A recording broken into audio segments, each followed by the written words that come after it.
Community mobilization. As I'm a registered committed practitioner. Today I'll be discussing with you a very important tool that is used by committed practitioners and other public health workers, known as community mobilization. Community mobilization is a tool that we employ after we have carried out community diagnosis in a particular community. They will mobilize them to see need, to take interest into their own health care and problems. Community mobilization can be defined as the means of encouraging, inspiring, and raising the interest of the community to take active part in finding solutions to some of their own problems. These problems may be the one they felt like as a felt need. However, the community practitioners have identified the real need of this community. So it is through community mobilization that these members in that particular community have been encouraged, inspired, and their interest raised so that they will now see that this is actually our problem and begin to ask the question, how can we solve this problem? How can we find solution to solve this problem? As such, they now take part in solving their own problem. Community mobilization is an essential strategy in community health and in community development that involves engaging community members to actively participate in identifying and addressing their own health challenges. Like a church that solve their own problem that's inherent in them, and sometimes they seek assistance from other persons just to solve it. That is the concept. That kind of how you have to visualize this. Like you have to conceive the idea of community mobilization, whereby the community now say, this is our problem. We need to solve it. How do we go about solving it? That is community mobilization. And this tool is very important in achieving this. The key words there, encouraging or encouragement, and inspiration or inspiring. Look at the definition, it says, can be defined as the means of encouraging, that is encouragement, and inspiring, and raising the interest of the community. These keywords explains what community mobilization is all about and the process that's involved. So community mobilization begins with inspiring individuals within the community to recognize their potentials to affect change. So registered community practitioners usually engage the community to achieve this. They carry out a way or a process or a means to show those people in the community that you can actually do this. They usually do it by telling them success stories of other community members or nearby community or where this same process has taken place. As such, motivate them. So they encourage them, they can do it. Other communities have done it. It is possible. Look at what the problem is. You can do it. We have the resources. We have the manpower. We can solve this problem. Increasing interest by demonstrating the relevance of health problem. That is, how relevant that problem they have identified during community diagnosis it is. Like, let's say the particular community, their problem is water. They've been coming down with diarrhea, and they think diarrhea is the problem. Diarrhea is their felt need. But the actual problem they have, or their real need, is lack of quality source of water. As such, they require good source of water so that they can no longer come down with diarrhea-related diseases. So that lack of water, quality water source is the real need of that community. So the community practitioners raise the interest of the community by demonstrating, by showing them the relevance of their health problem, because they have already made diagnosis in that community. As such, when they get to understand that, yes, this is our problem, we can do it, this is how this problem affects us, they can then improve their interest. Active participation. Another key activity in community mobilization is active participation. Mobilization involves engaging community members in various capacities, allowing them to contribute their knowledge, skills, and resources. So, as a community practitioner tries to inspire them, encourage them, and raise their interest, he tries to tell them, look at the inherent resources in this community. In this our community, we have engineers, we have people in the government.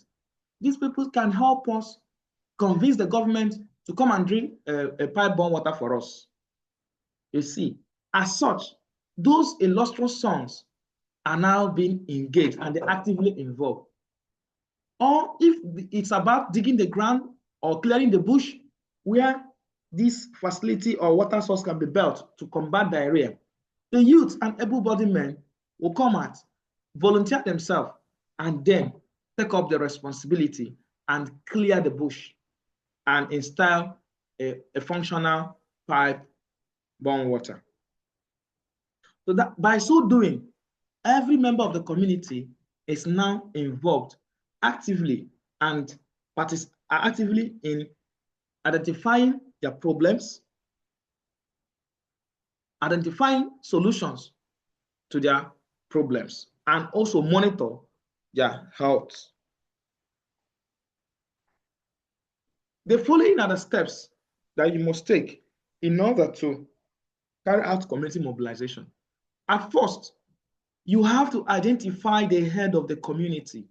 If it's a rural community, you must identify the king, the eze, the oba, the igwe, the onowu, whoever that leads that community. You have to identify them and find out who the local leaders are, both formal and informal. Formal like the eze, informal like the pastors, the imam, and other religious leaders. You are expected to find these leaders because these leaders have influence. They are well respected. They are being listened to by the members of the community. So you need to get them first before you can go for the general community. So what approach can we adopt in order to make initial contact? Because the first step says you are going to identify these community leaders and who these leaders are. Then you make initial contact with them.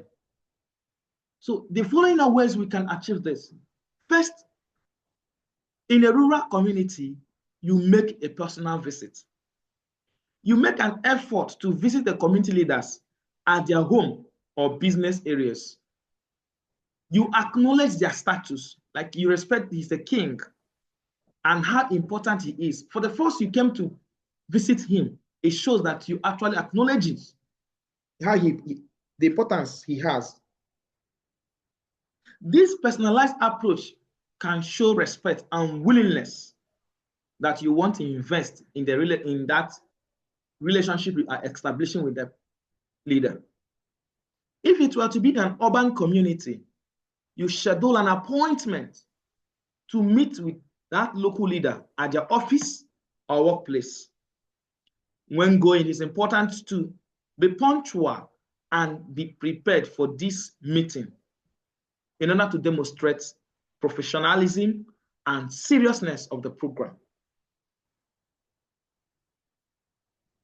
Then, remember, we are still in the first step, identifying them and making initial contact. Formal introduction. Once you have identify them and you make initiate contact by visiting them. On arrival, if it were to be in a rural community, you seek introductions from mutual acquaintances or respected figure within the community. There are persons that the Eze would listen very much faster. You identify these persons, you make initial contact with them. They will not tell you. That is why I say, first of all, identify the community leaders. Identify who they are. It's not just one person. There are influential persons that can make decisions in the cabinet of the king when it comes to rural community. If it's about a particular community, let's say a church community, you must meet the priest, you must meet the CMO leader, you must meet the Catholic Women Organization leader or the youth leader. These are our main religious leader. These are persons that the priest would definitely listen to first. So it's good to seek acquaintances or from respected figures within that community, because a third party can help validate your intentions and establish your credibility. They will be the one doing the same. If it were to be in an urban community, you are expected to utilize formal introductions through organizations, such as local organizations or community centers, which can facilitate connection and lend authority to your outreach. So if it were in an urban community, identify other organizations that have worked in that community. They can actually help you. Call the persons who can make your program work. Then participate in local events. Another way to make initial contact and familiarize yourself with the leaders is to participate in local events, like if it were to be in the fair or festivals or church gathering or a town hall meeting. When you engage in these settings, it allows you to have a formal introduction with the people you are about to get yourself acquainted with, or you are bringing the program for. If you check here, this health worker here went for this meeting for the first time. I've not introduced what he has in, but he has been posted newly. He started attending a local fair or church. They will be seeing him. The CMO will be seeing him. You know, the church members, president will be seeing the health worker. Then when the health worker now approaches for a program, they will say, we used to see this woman, we used to see this man.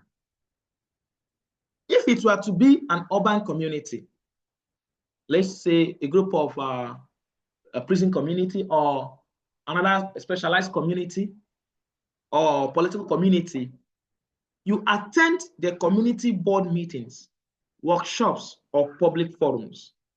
These venues are often frequented by the leaders and provide opportunity for networking. Another way to identify and initiate contact and familiarize yourself with these leaders before proceeding with your intention is leveraging on technology, especially in this era where we have access to a lot of digital tools to work.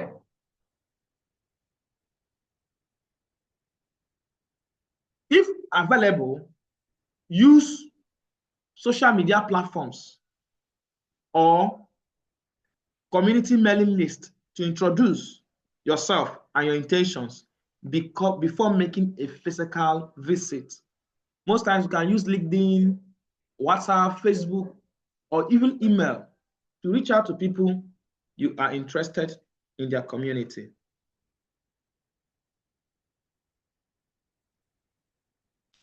Utilize professional networking platforms like LinkedIn and all of that to connect with the leaders in your field or communicate your initiative. You can also reach out via mail and provide a brief introduction of your goals. The next step, you have identified these leaders and you have now made initial contact and they have agreed to give you an audience. The next step is to communicate your intentions. You should do this in a way that they will believe in you, that they will have interest, because the essence is to encourage, inspire, and raise their interest Introduce yourself clearly. When you meet, provide a concise introduction that includes your name, the organization, if applicable, and the purpose. You expect to highlight any connection you have within the community to strengthen your credibility. And if you have carried the program that before, it is also important you reinforce on this. You tell them the primary healthcare approach of Nigerian healthcare system and why you are a member of the team to connect the community to the formal health system. You have to let them know this. If it were to be an urban community, you clearly articulate your organization mission. That's mission statement and objective of every organization. Many organizations are interested in reduction of maternal mortality. Many are interested in reduction of childhood mortality. Many organizations are interested in reduction of disease and improvement of the health of the older persons. You communicate these intentions to them. Demonstrate understanding of the local custom and historical context, as well as community needs. Remember, you have carried out diagnosis in this community. Ask open-ended questions and their perspectives on community challenges and aspirations. You have to really have a good discussion because you are not communicating your intentions. You have to tell them, because if you don't tell them their problem, they may not believe in you. They are going to give you audience when you begin to bring out their problems, which you have actually done. Some of them will meet up with their felt need and they will give you attention. Yes, so we've been having diarrhea. We don't know how we could take stopper. Their interest will now raise because it's a problem that is affecting them. So by that way, they will believe in you and they'll trust what you came to do with them or for them. You share your purpose. When stating your intention, be specific about what you hope to achieve and how it can benefit the community. Use relatable examples and avoid jargon to communicate your objectives. You have found out that they're having much diarrhea. Then we can reduce the number of children coming out with diarrhea by 50% in the next 3 months if we change this water pump or start boiling our water, or whatever program you have intentions of implementing. By that we have shared your purpose and they are eager to be part and parcel of that. The next step, emphasize how the community can benefit from your presence or the initiative. You have to tell them that if they cooperate, if they become part and parcel of it, that this is a condition will be reduced. The mothers will no longer be dying of this condition or that condition, depending on what you found out in that community.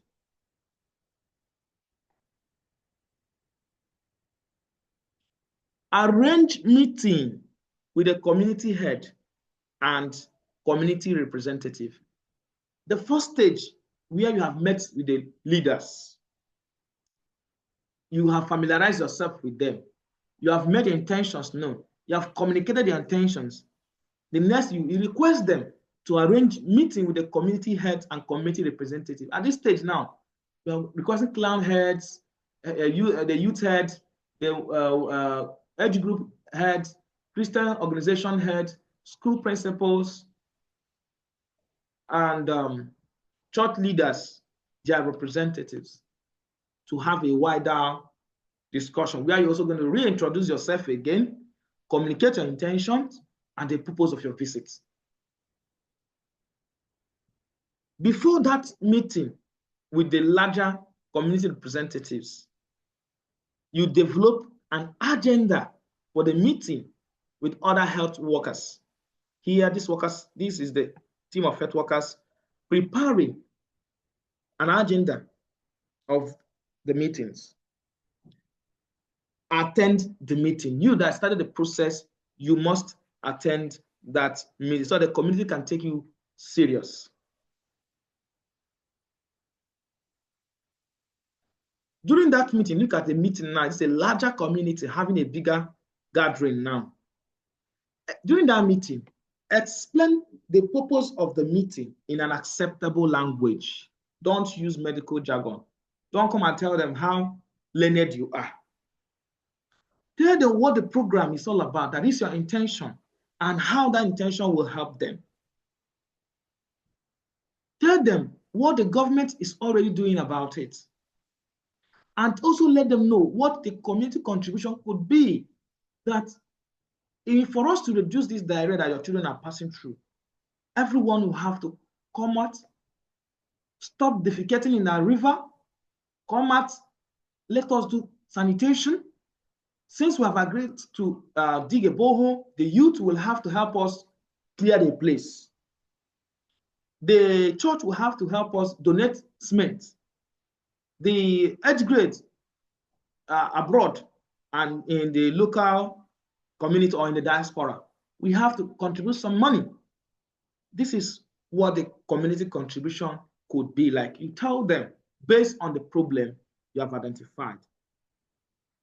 Then you tell them how the community participation would make a difference to that program. How would their participation now contribute to the program? Request them to convert the meeting to other community members and bring feedback to subsequent meeting. So at the end of the meeting, you have to encourage question and answers, allow them to ask some questions because they will be also wanting to ask questions or what they'll be nursing in their mind or one misconception or the other. Maybe they have been fed with a lot of misconceptions and they would like to ask questions. You calm down, take their questions, answer them.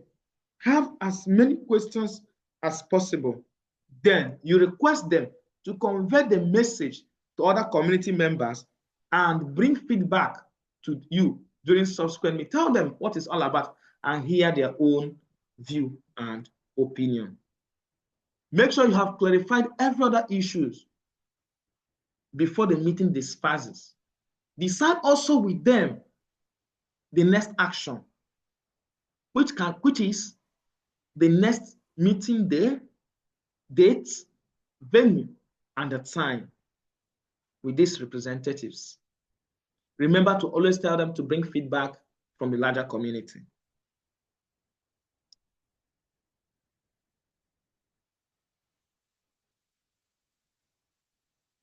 Decide with the participants the time, date, and venue of the next meeting and have as many meetings as necessary.